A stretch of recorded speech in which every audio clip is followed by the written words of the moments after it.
अस्सलाम वालेकुम students. Biology subject का हमारा आज पहला टॉपिक है support and movement. Support and movement क्या होता है? ये एक मस्कुलोस्केलेटल सिस्टम होता है। मस्कुलोस्केलेटल सिस्टम मींस जिसमें मस्कुलर सिस्टम भी हो प्लस स्केलेटल सिस्टम भी हो। ये दोनों मस्कुलर सिस्टम और स्केलेटल सिस्टम क्या हमारी बॉडी को सपोर्ट और मूवमेंट प्रोवाइड करते हैं।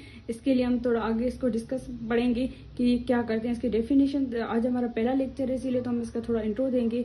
उसके बाद हम फर्दर इसके बारे में पढ़ेंगे कि इसके आगे इसमें कौन कौन से टाइप्स आते हैं।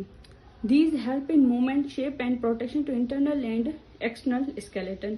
ये जो मस्कुलर एंड स्केलेटल सिस्टम है, ये हमारे बॉडी को किस में हेल्प कराती है? मूवमेंट। मूवमेंट मीन्स एक जगह से दूसरी जगह पे मीन्स शिफ्ट होना, या अपने बॉडी के पार्ट्स को एक ही जगह पे खड़े होकर हम अपनी बॉडी के पार्ट्स को मूवमेंट कराते हैं, उसको हम क्या बोलते हैं?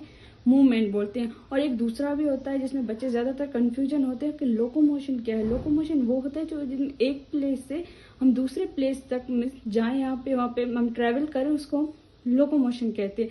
मूवमेंट मीन्स हम एक ही जगह पे खड़े होकर अपने बॉडी के पार्ट्स को मूव करें, उसको हम क्या बोलते हैं? मूवमेंट बोलते हैं। उसके बाद ये मस्कुलर सिस्टम, मस्कुलर सिस्टम क्या करते हैं? हमारे बॉडी को शेप प्रोवाइड करते हैं।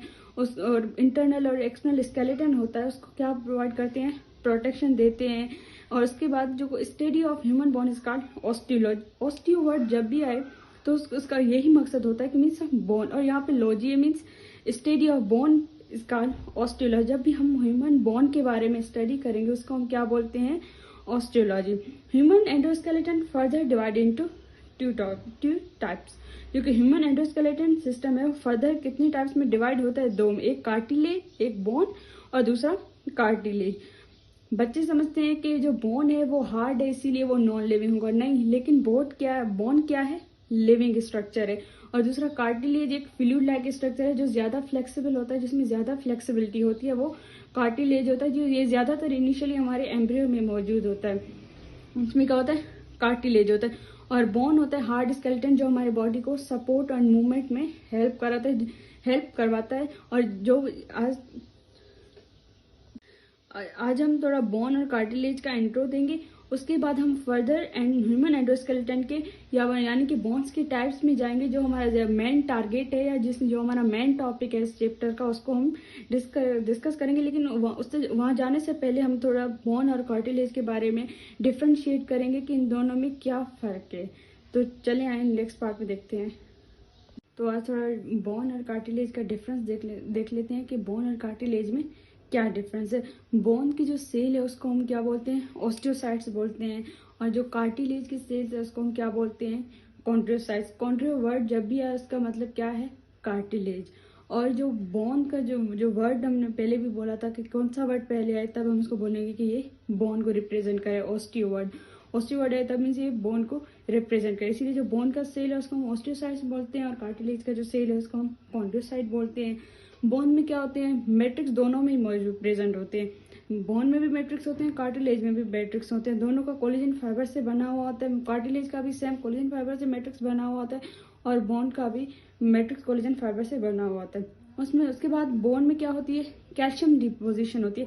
मीन्स बोन में क्या होती है? मिनरल डिपोजिशन होती है। इसीलिए तो बोन क्या होता है? हार्ड स्ट्रक्चर होता है, जिसमें इसीलिए क्योंकि इसमें कैल्शियम की डिपोजिशन होती है। कैल्शियम की डिपोजिशन को हम क्या बोलते हैं? कैल्सिफिकेशन या ऑसिफिकेशन। जब भी कैल्शियम हमारे बोन्स के अंदर डिपॉजिट होगा उस प्रोसेस को हम क्या बोलते हैं? कैल्सिफिकेशन या ऑसिफिकेशन। और अब आते हैं कार्टिलेज पे। कार्टिलेज पे मिनरल डिपोजिशन नहीं होता, इसीलिए कार्टिलेज क्या होता है? ज्यादा फ्लेक्सिबल होता है, क्योंकि उसमें कैल्शियम की डिपोजिशन नहीं होती। अगर कैल्शियम की डिपोजिशन होती तो ये भी बोन की तरह क्या होती? हार्ड होती।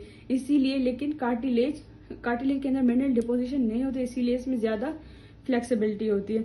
और उसके बाद जो बोन्स है वो क्या एक हार्ड स्ट्रक्चर है, क्योंकि उसमें कैल्शियम की डिपोजिशन होती है, इसीलिए बोन क्या है? हार्ड स्ट्रक्चर है। जो कहाँ पे मौजूद होता है?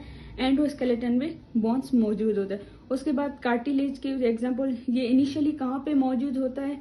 एम्ब्रियो में मौजूद होता है। उसके बाद जो इंटरवर्टिब्रल डिस्क है जिसको हम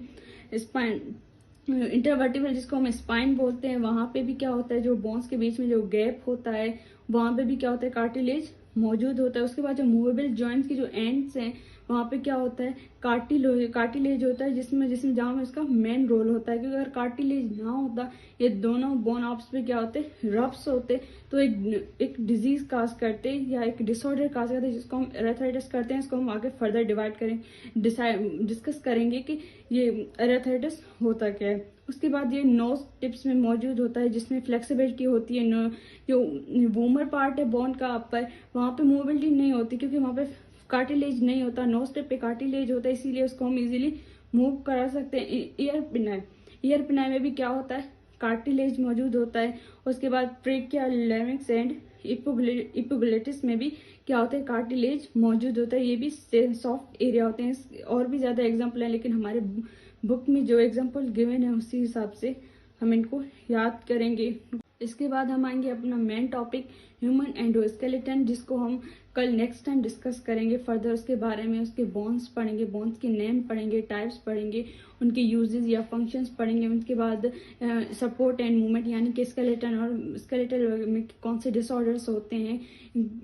और उसके बाद हम मसल्स भी पढ़ेंगे, मसल के टाइप्स पढ़ेंगे, देखेंगे मसल की वजह से कौन से डिजीज या कौन से डिसऑर्डर होते हैं, मसल कॉन्ट्रैक्शन वगैरह ये कैसे होता है। इसको हम अपने नेक्स्ट लेक्चर के पार्ट में पढ़ेंगे इंशाल्लाह।